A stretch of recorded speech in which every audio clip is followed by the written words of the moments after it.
Estamos en la última sección, estamos ya llegando al final del libro.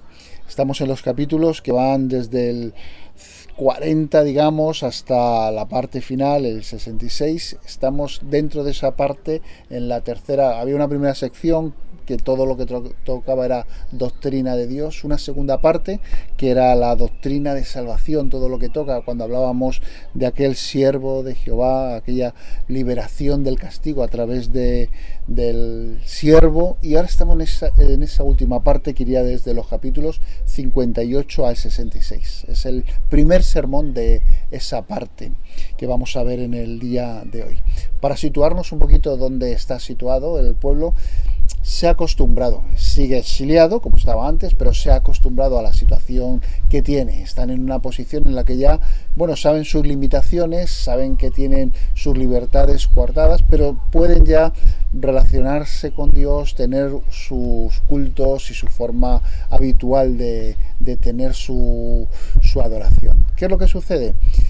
Pues que aparece una serie de problemas diferentes dentro de esa acomodación que ellos tienen. El texto es muy importante, de manera que en un momento dado, dice en el versículo 1 de esta sección del capítulo 58, dice: clama a voz en cuello, alza tu voz como una trompeta, es decir, atended, que vamos ahora a decir algo importante. Aunque estéis acomodados, ahora vamos, por decirlo de alguna manera, a llamaros la atención. En la Biblia hoy habla de Isaías, hoy habla sobre la práctica del ayuno. Una práctica del ayuno en la cual sabemos muy poco, pero sabemos poco porque realmente hay poco dentro del texto bíblico. En la ley mosaica no encontramos nada de que sea preceptivo. Dice varias veces: afligiréis vuestras almas, que significa algo parecido a debéis ayunar, pero la primera mención que hay real sobre todo este tema está en el libro de Jueces, en la cual había un problema a nivel nacional y el pueblo es llamado al ayuno. Normalmente cuando hay referencias al ayuno, más bien a reclamar y tener cuidado. Esos ayunos que queréis hacer son ayunos no prescritos por Dios, no tener que seguirlo. Más bien es a pegarles un poco la bronca por estar haciendo lo que no deberían hacer. En cierto modo Dios les está diciendo: pero ¿para qué ayunáis si no os lo ha pedido nadie? Eso es lo que sucede, y es lo que sucede también en este capítulo. En el versículo 5 dice: ¿es este el ayuno que yo escogí?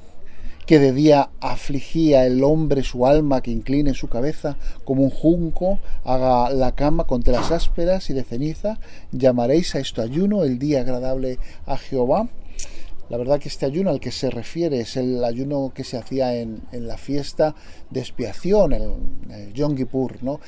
En esa fiesta sí que hacía todo el mundo ayuno, era una fiesta especial, pero había, además del ayuno, que no era algo destacable ya que todo el mundo lo hacía, lo que había era otra serie de cosas, como pedir perdón de diferentes deudas, pero sí que ayunaba a todo el mundo. Ayunar en ese día no tenía ningún mérito, porque lo hacían todos.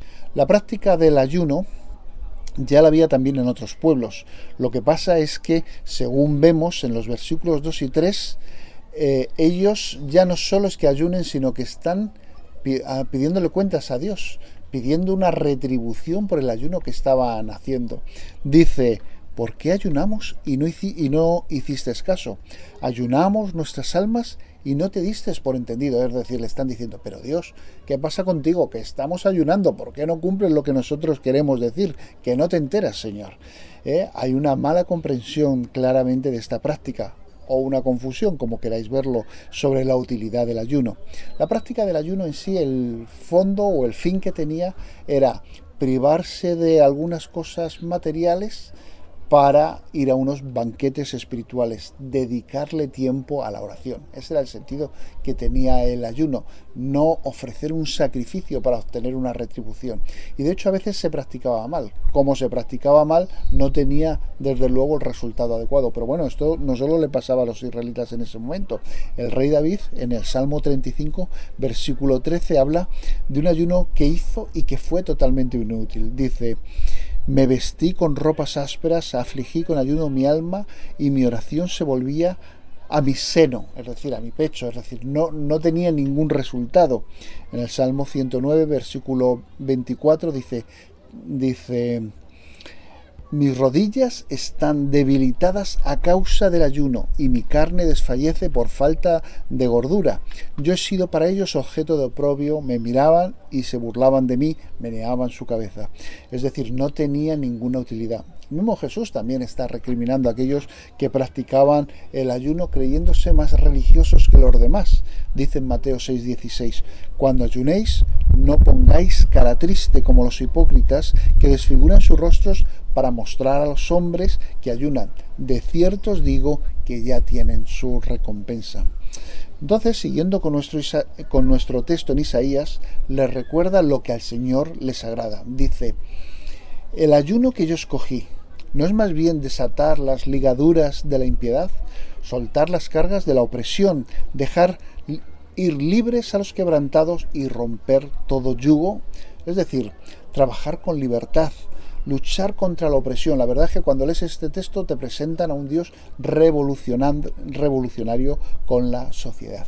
En el versículo 7 explica, no es que compartas tu pan con el hambriento, con los pobres errantes, albergues en tu casa, que cuando veas al desnudo lo cubras y que no te escondas de tu hermano.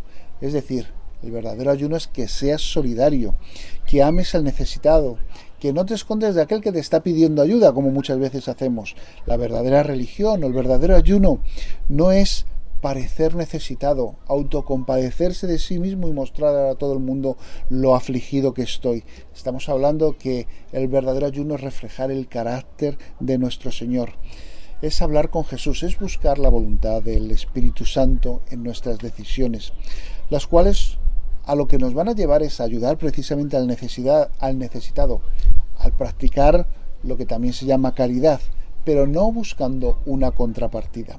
Los verdaderos cristianos no son los que visten mejor el domingo, no son aquellos que quedan con Dios en la iglesia. A veces esa es la actitud que parece, bueno, quedamos todos los domingos y nos vemos allí, y entre semana no sabemos nada. Los verdaderos cristianos son los que reflejan a Cristo y su amor cada día, incluso en domingo, diría yo. Eso es lo que quiere decir el Señor. Por eso en el versículo 8 dice, entonces nacerá la luz como el alba y tu sanidad se dejará ver enseguida. Tu justicia irá delante de ti y la gloria del Señor será tu retaguardia. Es decir, en esa situación será tu retaguardia, será lo que te proteja. Tu justicia irá delante, es decir, lo que hagas, tus decisiones son las que van a presidir tu religión.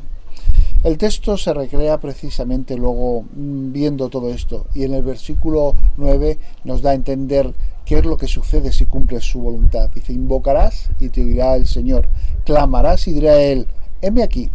El resto todo es poesía, que os recomiendo que leáis todo este texto y que podáis analizarlo. Lo que en el día de hoy aprendemos del texto de Isaías es que la mucha religiosidad no vale para nada si está vacía. Que los ritos, las liturgias, los cultos espontáneos, la música disco dentro de la iglesia, aunque queramos ponerle alguna letra que esté bien, impresionar a los demás con una estética religiosa especial, no vale para nada si no hay detrás un fondo, si no hay detrás un deseo de amar a los demás, de justicia social que llamarían algunos, de hacer misericordia, decimos nosotros. Pero peor todavía es creerse que podemos presionar a Dios con nuestros sacrificios, que eso era la denuncia precisamente que había ahí implícita. Esto a veces pensamos que pasa en otros sitios, aquello de que a través de los esfuerzos, los sacrificios, latigarse, huir de rodillas, voy a conseguir algo. Pero en nuestra iglesia y en nuestras iglesias protestantes también a veces pasa. ¿Doblaremos la voluntad de Dios con nuestro esfuerzo? Si pensamos que sí, estamos tan equivocados como estaban los israelitas en aquel tiempo. ¿Te has enfadado con Dios porque no ha contestado a tus preguntas, a tus plegarias, a tus peticiones? Pues tengo una noticia que darte. Estás en la misma actitud que estaban esos israelitas exiliados. Acabamos diciendo que estamos en un tiempo especial con la pandemia que nos persigue, pero es un tiempo en el que el mensaje del Señor sigue vivo, en el que se nos pide seguir al pie del cañón. ¿Cuál es tu cañón? ¿Qué es lo que tú tienes que hacer? Ora al Señor, reflexiona, pide el saber cuál es su voluntad y sobre todo obedece a lo que piensas que Él está demandando. Que el Señor te bendiga.